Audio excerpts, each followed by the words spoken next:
Welcome back to Lead with Spark. I'm Lynsey Mulder. And if you're new here, hi. I'm glad that you found us. This podcast is for you. Leaders who want to perform at a high level and actually enjoy their lives while they do it. Not one or the other, but both. Last week, I was invited to sit on a panel with some other leaders, coaches, and speakers, and our entire conversation centered around one question. What does it take to lead a balanced life well, to maintain it without burning out? And listen, I have been coaching for a couple decades now. I have spent years in Fortune 100 boardrooms at the C-suite level. I know what burnout looks like from the inside. I've helped hundreds of leaders find their way back from it. But this panel conversation, it surfaced some things that I don't always get to say out loud. And I thought, you know what? My Spark Life people need to hear this. So today we're covering 4 big areas. What high performance actually means, how to protect your time and energy, the habits that sustain you, and how to lead others without losing yourself in the process. Plus, I'm going to throw in a lightning round at the end because we're not here to be boring, right, people? Here we go. Welcome to the Lead with Spark podcast, the show where real women lead with authenticity, show up with presence, and live out their purpose. I'm Lynsey Mulder, speaker, C-suite executive, family gal, travel junkie, and a firm believer that your leadership starts from within. Around here, we go beyond the fluff. We talk about the real stuff no one teaches you in leadership training. Your values, your superpower strengths, boundaries to stop burnout, and how to quit being the chaos coordinator of your own life. Whether you're building a business, leading a team, or just trying to stop feeling stuck in the daily grind, this is your space to get clear, get aligned, and finally lead with confidence. So let's cut the noise and reconnect with the spark that makes you, you. Let's go get our spark on. The panel opened up with a question that I wasn't expecting to hit me as hard as it did. Have you ever experienced burnout? And what did it teach you about how you lead today? And my honest answer is yes. I mean, absolutely yes. I was climbing the ladder in corporate America. I've got 4 kids at home. I'm volunteering in activities. I'm chasing them around to soccer games. Of course, I was burnt out. The culture that I was in rewarded output above everything else. The person in the room the longest, the one with the most on their plate, the one who never said no, that was the person who got the next opportunity. And I played that game, and I played it really, really well, actually, until I just couldn't anymore. Burnout for me wasn't a dramatic collapse.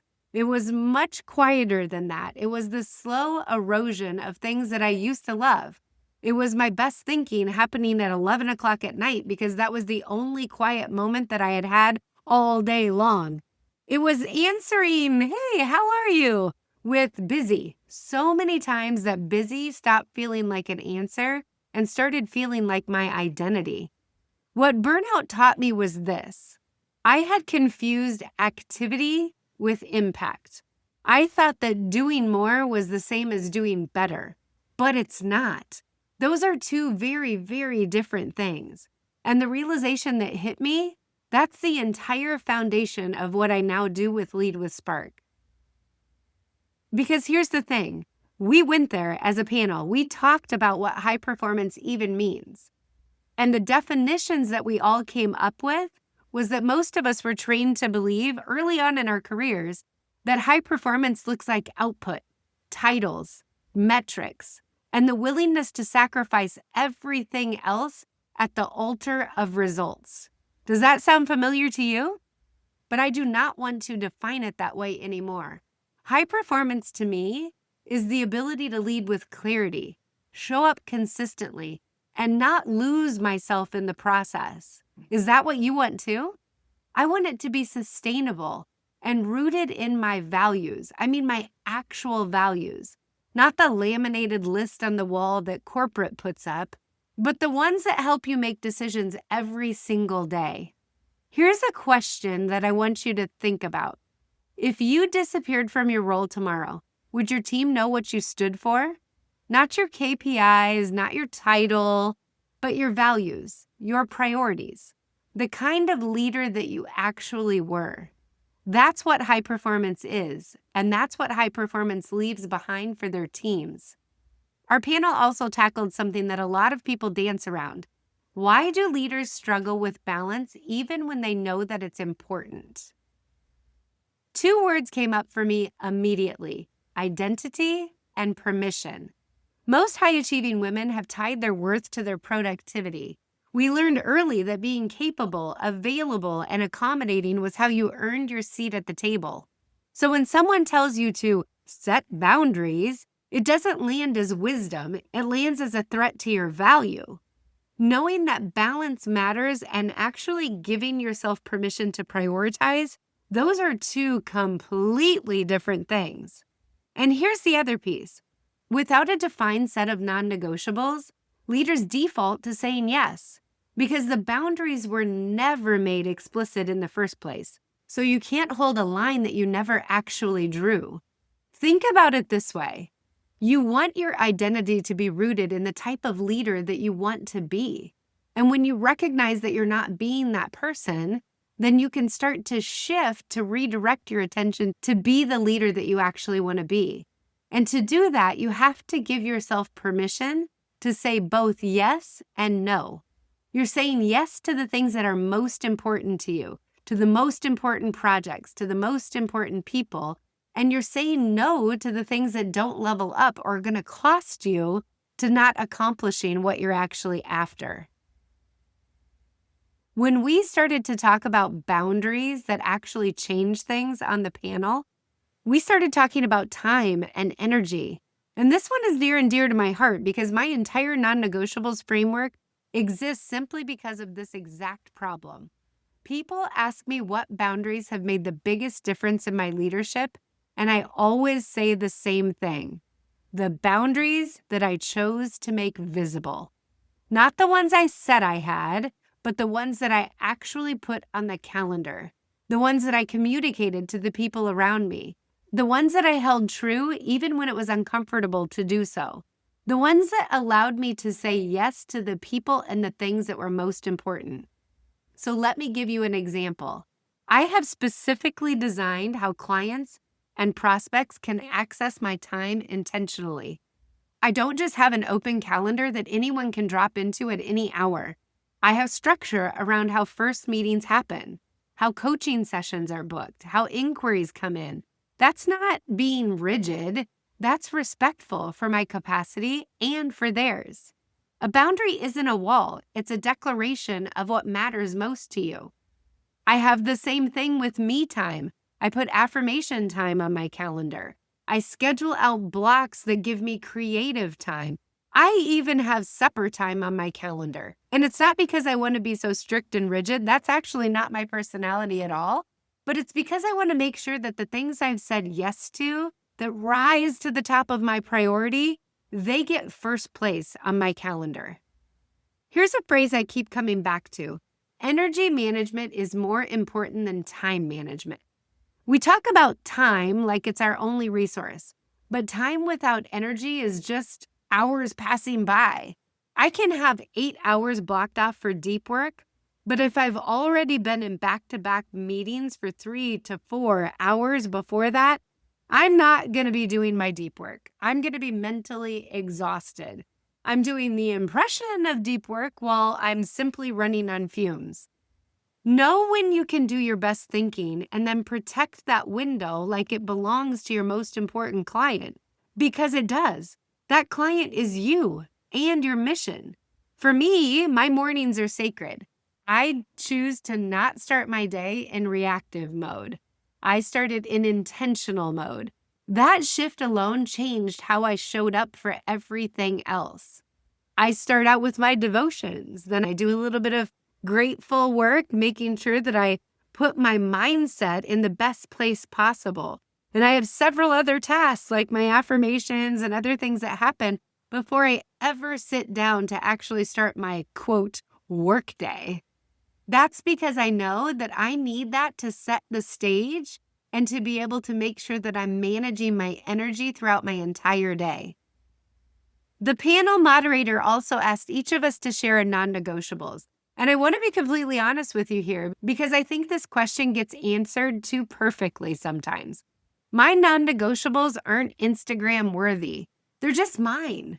You have yours, I have mine, and both of them are 100% perfect. Movement every morning, white space on my calendar every week. I mean, I'm talking about actual blank space, not all figured out space, but blank space, time that I can use to recharge and reset. Just sit outside and watch the sunset, or time with my husband that's not scheduled around everything else. And honestly, time with my dog, who has pretty strong opinions about what our mornings should look like, and they're not interested in any of my excuses if I don't do them. The point isn't what your non-negotiables are. The point is that you've named them, you've written them down, and you've made decisions that protect them. Because if you don't decide what's a non-negotiable for you, then your calendar will decide for you. Our calendars show us all the time what we're prioritizing. And quite honestly, it doesn't choose very wisely. So I want you to spend that time to intentionally document your non-negotiables and then get them on your calendar. Then we moved into habits that keep us grounded. This was where we talked about our daily and weekly practices that actually keep high performers operating at their best. And I'll tell you what I shared because I think that specificity matters here more than inspiration. I work from my values first, and that sounds philosophical until you realize how many decisions it simplifies. When I'm clear on what I value, and I mean deeply, specifically clear, not just I value family and integrity kind of clear, create definition around that, and we get very clear in what that definition means to us, then the right choice in almost any situation becomes obvious. The hard calls get a lot less hard. I also protect what I call thinking time. Not planning time, not strategic time, not prep time, actual unstructured thinking time where I'm not producing anything. I'm just processing. That's where my best ideas come from. That's where creativity starts to flow. And unfortunately, it took me a really long time to stop feeling guilty about taking that time, much longer than I want to admit. I was brought up where you worked all the time and you kept going. And if you actually paused, you were being lazy. I had to reset my mind to recognize that that blank time allowed me to be creative. It allowed me to reconnect with myself and with other people. It allowed me to explore opportunities that I had forgotten were even out there for me. And I do have a weekly reset too, every week. I look back at what happened, what worked, what didn't, and what I wanted to carry into the next week. I think about the leader and the type of person that I want to be, and I give myself a grade for if I'm accomplishing it. If I didn't meet the mark, what do I want to do differently next week? This whole process only takes me about 20 minutes, and it has saved me from months and months of drift away from my goals. Which leads me to the next section that we talked about on the panel. How do we reset when we feel overwhelmed or off track? And I want to tell you something here. Even coaches get overwhelmed. I do, regularly.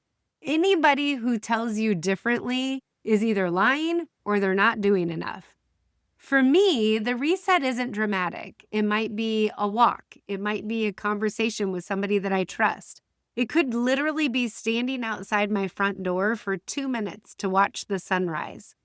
And then it's returning back to my core values and asking, am I still in alignment or have I drifted? Do I need to make a simple redirect? Because overwhelm is usually data. It's just a symptom. It's telling you that something is out of alignment, that you've taken on more than your capacity, or that your energy is being spent in places that don't match your priorities. The overwhelm is not the problem, it's the signal. The reset isn't a failure, it's a feature. We need to make sure that we're processing that correctly because we can allow our minds to tell us something that isn't true. When we're off track, we just have to redirect, and that's okay. We have lessons we're learning from it.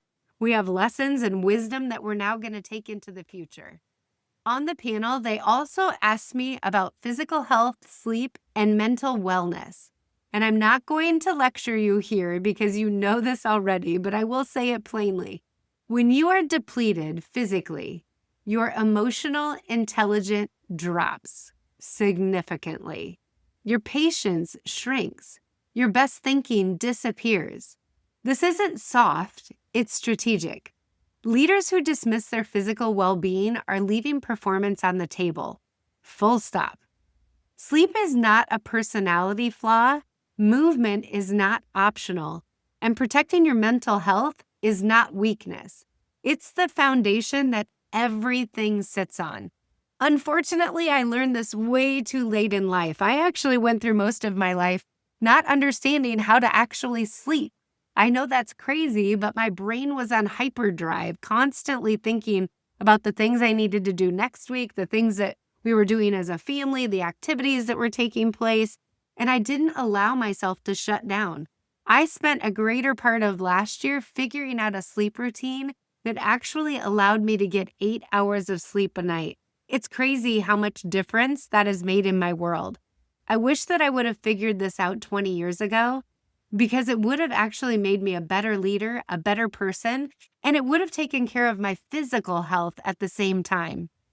During the panel, somebody asked, how do you model balance and well-being for your team? And the answer that kept surfacing was this: leaders set the cultural thermostat. Whatever temperature that you set, your team adjusts to it. If you send emails at midnight, but you tell your team to take care of themselves, the message that lands is not words, it's the behavior. Culture isn't always what you say that you value, it's what you reward, what you tolerate, and what you model every single day.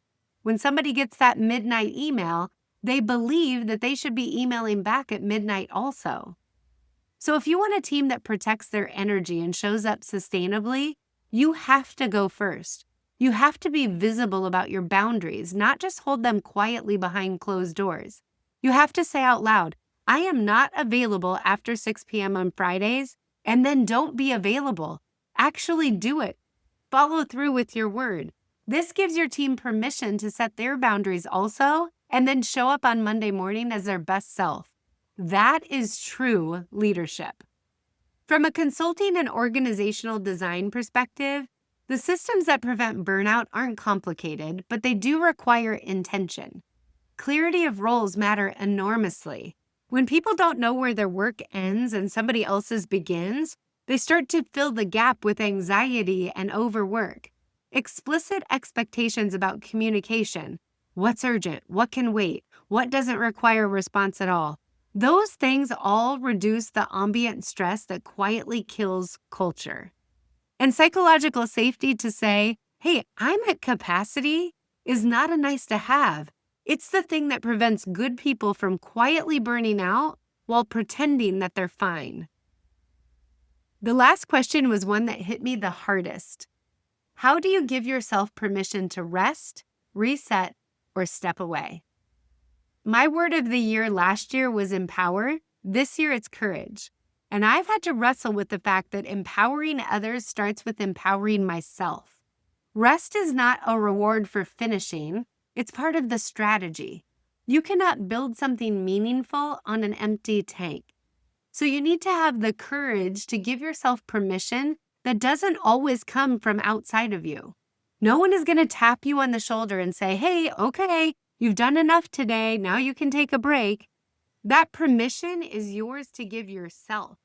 And the sooner that you give it, the more sustainability that you'll have to actually lead.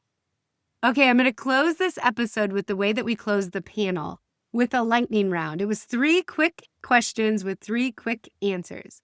One habit that changed my life: defining my non-negotiables and putting them on the calendar as appointments, not aspirations. That shift was everything. One boundary that I'll never break again: protecting my creative thinking.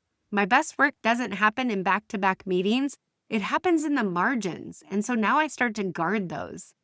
One small change leaders can make this week: find one thing on your calendar that drains you and produces no real return. Just that one, and delete it. You don't need a full audit. You just need to start somewhere. Before I let you go, the panel ended with one final question, and I want to leave it with you too. If you committed to one habit that would improve both your performance and your well-being, what would it be? My answer? Know your values deeply, specifically by name, not as a vague sense of what matters, but written down and actively used. Because when your values are clear, the right choices become obvious. The boundaries then write themselves, and the priorities start to sort themselves out. The non-negotiables stop feeling like sacrifices and start feeling like protection. That single habit changes how you lead, how you set your limits, and how you define success. Everything else will flow from that. If this episode resonated with you, I'd love for you to share it with one leader in your life who needs to hear it. And if you're ready to go deeper on any of this, whether it's your values, your leadership brand, or building a culture that doesn't burn people out, then reach out to me. That's exactly what I love to do. Hey guys, until next time, go lead with spark. Well, that's it for today. Thanks for being here and for doing the work to lead yourself first. If this episode sparked something for you, take a second to subscribe, leave a review, or share it with another woman who's ready to own her leadership. And remember, the way you lead your life is the way you lead everything else.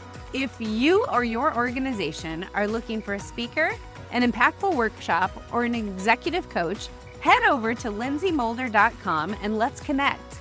Keep showing up. Keep leading with spark. You got this. I'll see you next time.